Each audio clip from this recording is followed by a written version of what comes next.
मसीह में मेरे प्रिय भाइयों और बहनों और बाकी सब लोगों के लिए आज छत्तीसगढ़ क्रिश्चियन फोरम ये एक दुख भरा समाचार और ये एक एपिसोड लेकर के आए हैं। इसमें आप लोगों का ध्यान आकर्षित करना चाह रहे हैं। जिस बात की हम आपको ध्यान आकर्षित कर रहे हैं, ये घटना आम हो गई है और करीब करीब हर 3-4 दिन में ऐसी एक घटना हो रही है। इसमें से हम विशेष 2 घटनाओं का वीडियो आपके सामने दिखा रहे हैं। पहले आप इस वीडियो को देखिए। ये थाना बेल्लूर का है। यहाँ पे 2 परिवार हैं ईसाई जो रहते हैं और इस महिला को जो आप देख रहे हैं ये पानी भर रही है, इसको गांव से बाहर निकाल दिया है और उसका पानी बंद कर दिया, खाना बंद कर दिया, अपने छोटे बच्चों के साथ लेके पेड़ के नीचे ये रह रही है। इसका अपराध क्या है पूछे जाने पे कहते हैं ये धर्म ईसाई धर्म क्यों मानती है। तो ये ईसाई धर्म मानना अपराध हो गया है और संविधान की धज्जियां हमारी सरकार उड़ा रही है। खास तौर से मैं आरोप लगा रहा हूं बेल्लूर थाना में, यहाँ पे 50-100 ऐसी घटनाएं हो रही है जिसमें कोई संज्ञान नहीं लिया जा रहा है। मेरा एक सवाल है, क्या ईसाई लोग इस भारत के नागरिक है कि नहीं है? क्या सरकार के पास ऐसा कोई उपाय नहीं है कि जो लोग इस किस्म का अपराध कर रहे हैं, जो अपराध कर रहे हैं उनके अगेंस्ट कार्रवाई करने के लिए क्या कोई भी संवैधानिक हथियार नहीं है हमारे सरकार के पास? ये संविधान का धज्जियां क्यों उड़ा रही है ये सरकार हमारे समझ से परे है।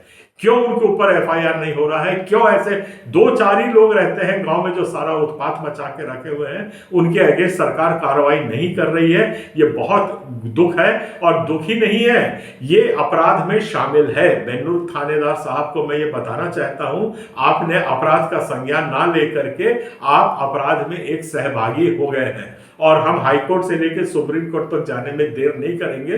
इसलिए मेरा ये आखिरी आपसे करबद्ध निवेदन है कि संविधान को यहाँ पे लागू करिए। इस महिला को जिन लोगों ने निकाला है गांव से बाहर, क्यों निकाला है? क्या वो अपना धर्म बदल नहीं सकती है? क्या आर्टिकल 25 अनुच्छेद 25 जो संविधान का है वो बेल्लूर थाना के लिए समाप्त हो गया है? इनका आप हमें जवाब दीजिए और तुरंत कार्रवाई करिए। अब मैं आपको दिखा रहा हूं ये जो 2 वीडियोस हैं, इनको आप बहुत ध्यान से देखिए। इत्तेफाक से आज ईसाई में जुड़े जिससे कि महिला की मौत हो गई। अब ओकर मौत होत बाद में वो हमारे हिंदू शमशान घाट में दफनाए लात रही से पूरा गांव और जो समाज में रहा इसको समाज वाले मिल के ओकर विरोध करें और लाश वापस करवाएं। ये एक IBN 24 नाम का एक बहुत जाना माना चैनल है, उसने एक न्यूज निकाली है। अभनपुर थाने में अभी एक ईसाई महिला की मौत हो गई थी और गांव वाले वहां पे जाके खड़े हो गए थे कि यहाँ इनको गाड़ने नहीं दिया जाएगा। राजधानी रायपुर से महज चंद किलोमीटर दूर मैं मौजूद हूँ खोरपा गांव से सटे भटगांव के सामने। ये बोर्ड है ग्राम पंचायत भटगांव का और यहीं पे वो तस्वीर आई और वो तस्वीर हैरान करने वाली है। वो तस्वीर एक चेतावनी है कि जो तस्वीर, जो बातचीत हम छत्तीसगढ़ के बस्तर, जगदलपुर या फिर कोंडागांव, सरगुजा जैसे सुदूर अंचलों में सुना करते थे, अब वो तस्वीर राजधानी रायपुर के नाक के ठीक नीचे दिखाई देने लगी है। वो जन्मी तो हिंदू थी, वो मरी तो मसीही। मरने के बाद वो क्या थी? लाश का क्या कोई धर्म हो सकता है? राजधानी रायपुर से महज चंद किलोमीटर दूर अभनपुर ब्लॉक का ये गांव भटगांव, लगभग ये पूरा गांव हिंदू धर्म मानने वालों का है। लेकिन यहाँ 4 से 5 परिवार ऐसे हैं जिन्होंने पिछले 8-10 सालों में ईसाई धर्म को अपना लिया। ऐसा ही एक परिवार किरीश धीवर का भी है। उसके बड़े बेटे भूषण धीवर और उसकी बहू देवकी धीवर ने ईसाई धर्म अपना लिया था। बीते 6 फरवरी की रात लंबी बीमारी के बाद देवकी की मौत हो गई। मौत के बाद उसकी अंतिम यात्रा निकली और जब उसके परिवार वाले गांव के मुक्ति धाम में उसे दफनाने पहुंचे तो ग्रामीण विरोध में खड़े हो गए। उनका कहना था कि हिंदू शमशान घाट में किसी गैर धर्मी को दफनाने नहीं दिया जाएगा। उन्हें जगह चाहिए तो हिंदू धर्म में वापसी करनी होगी। पूरा सर्व समाज इकट्ठा हुए और अपन पत्नी ला वो दफनाए बर हमारे हिंदू शमशान घाट में ले जात रही से वहाँ मना करें, विरोध करें होकर SDM TI पुलिस फोर्स आया रही, फिर समझाइस तो अपन नीचे जमीन में वो दफना। सबसे बड़ी बात जो चौंकाने वाली बात यह है, सरकार इस पे ध्यान दे, संज्ञान ले और अपने कान खड़े कर ले। ये सार्वजनिक स्थल है, ये सार्वजनिक स्थल है जहां पे हर धर्म का सरकारी जमीन पे अपना अंतिम संस्कार किया जा सकता है। ये उस स्थल में ईसाई लोगों को अपना अंतिम संस्कार करने से रोका गया है। क्या ये अपराध बनता है कि नहीं बनता है, इस बात का जवाब दीजिए। IBN चैनल को हम कंटिन्यूअसली चेताते आ रहे हैं, आप लोगों को सलाह दे रहे हैं, निवेदन आवेदन कर रहे हैं, पर अब हमारी सीमा बढ़ती जा रही है। आप दंगा भड़काने का काम क्यों कर रहे हैं? आप एक ही समाज के अगेंस्ट रिपोर्टिंग क्यों कर रहे हैं? आप भी गोदी मीडिया बन गए हैं, तो ऐसी हमको जानकारी दीजिए। और आप ये बताइए कि जब किसी दो समाजों में आपस में कुछ मनमुटाव है, कोई घर्षण है, कोई सांप्रदायिक भेदभाव है, तो क्या दूसरे समुदाय के पक्ष का लेने की आपकी जिम्मेदारी नहीं बनती है? और हम इसको देखेंगे, हम प्रेस काउंसिल ऑफ इंडिया में भी, और जो है इसमें अब आपकी शिकायत कर रहे हैं, क्योंकि 3 बार हो गया आप ऐसा ही करते हैं। आप भी दंगा भड़काने में बहुत बढ़ चढ़ के कदम ले रहे हैं, और हम इसको सुप्रीम कोर्ट तक लगाने की जरूरत पड़ेगी तो हम लगाएंगे। ये आखिरी बार है जो मैं आपसे करबद्ध निवेदन कर रहा हूं कि जब कभी भी आप हमारे समाज के विरुद्ध या पक्ष में कुछ भी रिपोर्ट करते हैं, हमारी बात को पहले सुन लिया करिए, हमारा तर्क वितर्क क्या है उसको समझ लीजिए, और आप दोनों चीजों को बराबर समय दे करके प्रकाशित करिए। मैं ये आग्रह आखिरी बार आप लोगों से कर रहा हूं। अब इस घटना के ऊपर आते हैं। ये घटना है अभनपुर की, और 3 दिन पहले ये घटना हुई है। मैं आपको ये बताना चाह रहा हूं कि वहां पे जाके अंतिम संस्कार जहां पे किया जा रहा था, एक महिला मर गई थी, और महिला जब मर गई थी तो वहां पे कुछ 2-4 स्वयंभू नेता धीवर समाज के खड़े हो गए वहां पे, और वो लोग जाकर के वहां पे अंतिम संस्कार को रोका है, और दुनिया भर के हो हल्ला मचा रहे थे कि ये अंतिम संस्कार नहीं होगा, और उन लोगों ने ये किया है। मुझे बहुत भारी आपत्ति है, और ये बहुत बड़ा आपराधिक मामला इन लोगों ने किया है। और इन लोगों ने अभी IBN 24 और 2 चैनल्स को उसमें न्यूज में इन लोगों ने अपना तर्क दिया है कि ईसाई लोग अपना इंतजाम खुद करें। सार्वजनिक जगह में सिर्फ आपके ढेवर समाज का अधिकार है कि नहीं है? आप इसका जवाब दीजिए। क्या साहू समाज वहां पे नहीं गाड़ सकता है? क्या वहां पे सत्तानी समाज नहीं गाड़ेगा भविष्य में? क्या ईसाई समाज नहीं गाड़ेगा? मुस्लिम समाज वहां अंतिम संस्कार नहीं करेगा? आप लोगों की बपौती हो गई है जो इस किस्म की आप बात कर रहे हैं वहां पे।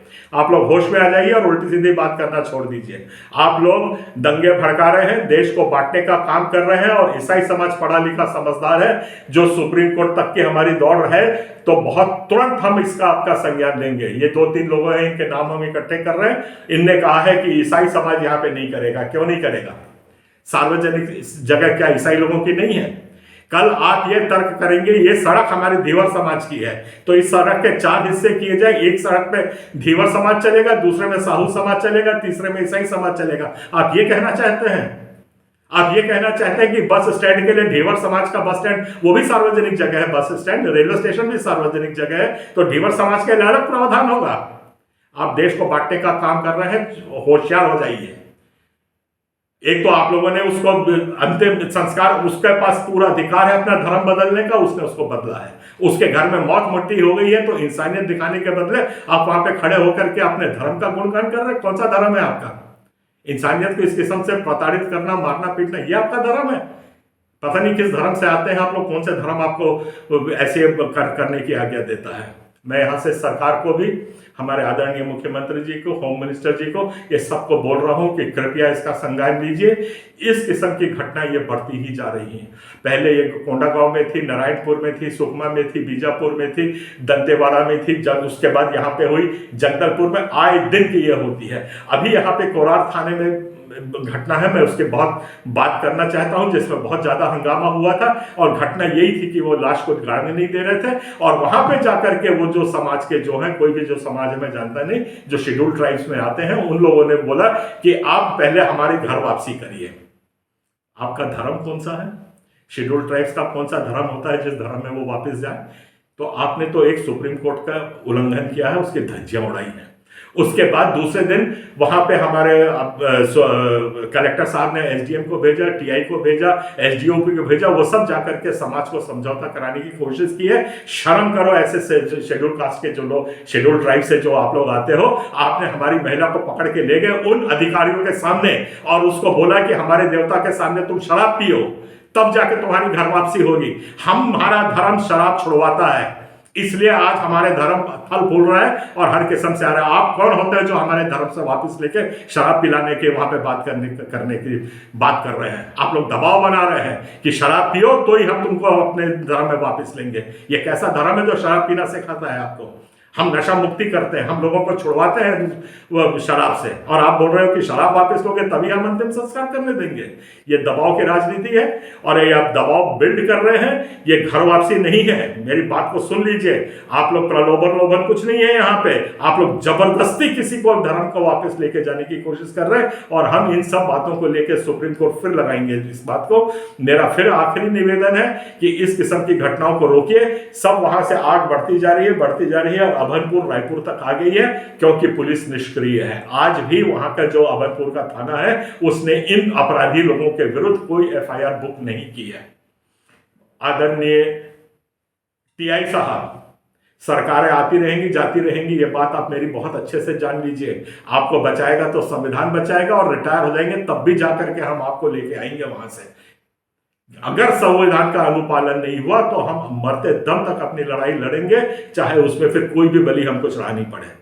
तो मेरा आप लोगों से जितने अधिकारी गण हैं, जितने कलेक्टर हैं, एसपी हैं, टीआई हैं, सबसे मैं करबद्ध निवेदन कर रहा हूं कि संविधान का अनुपालन आप करिए, भेदभाव मत करिए। सरकार के कहने या नहीं कहने की सुनी अनसुनी करने का कोई बहाना मत लीजिए। आपका दायित्व आपके संविधान के प्रति है, किसी व्यक्ति विशेष, पार्टी विशेष या किसी सरकार के प्रति आपका दायित्व नहीं है।